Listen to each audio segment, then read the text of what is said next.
আসসালামু আলাইকুম রহমতুল্লাহ। আশা করি সবাই ভালো আছেন। তো লিওনের এইবারের বেবিগুলো আলহামদুলিল্লাহ এখনও পর্যন্ত খুব সুস্থ আছে এবং খুব ভালো আছে। ওদের বয়স প্রায় 3 মাসের কাছাকাছি।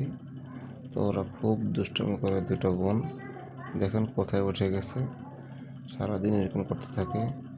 তাই ওদেরকে মাঝে মাঝে আটকে রেখে বাধ্য হয়ে। আর ওদের বয়স যখন এখন 2 মাস প্লাস বা 3 মাসের কাছাকাছি, তাই ওদের খাবার খাওয়ারও বয়সটা হয়ে গেছে। তাই ওই জন্য আজকে অল্প ভাত হালকা একটু ঝোল দিয়ে মেখে দিয়েছিলাম। দেখি যে না, ওরা খুব মজা করে খাচ্ছে। যদিও তারপরে হচ্ছে শুধু ভাত দিয়ে দেখেছি ওদেরকে, খালি ভাত, সেটাও ওরা খুব ভালোভাবে, যদিও সেই ভিডিওটা ধারণ করা হয়নি। তবে আমি যতটুকু বুঝেছি ওর মায়ের মতো হবে না ওরা, কারণ এটা শুরু থেকে আমরা ট্রাই করতেছি ওদেরকে যেন যা খাবার দিই সেটাই যেন ওরা খেয়ে বসে থাকে। ওর মায়ের ক্ষেত্রে আমরা সেটা বুঝিনি, শুধু গোস্ত এবং মাছ দিয়ে খাওয়ানো ট্রাই করছিলাম।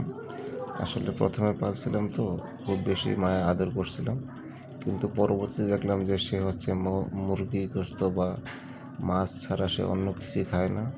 তাই মাঝে মাঝে একটু সমস্যা হয়ে যায়। তার জন্য হলেও এক্সট্রা হচ্ছে মাছ রান্না করতে হয়। এটা আসলে খুবই কষ্টকর, কারণ সবসময় তো আর মাছ থাকে না। আর সে হচ্ছে বাসি খাবারও খেতে চায় না। আবার মাছের ক্ষেত্রেও সে অনেক বাছাবাছি করে।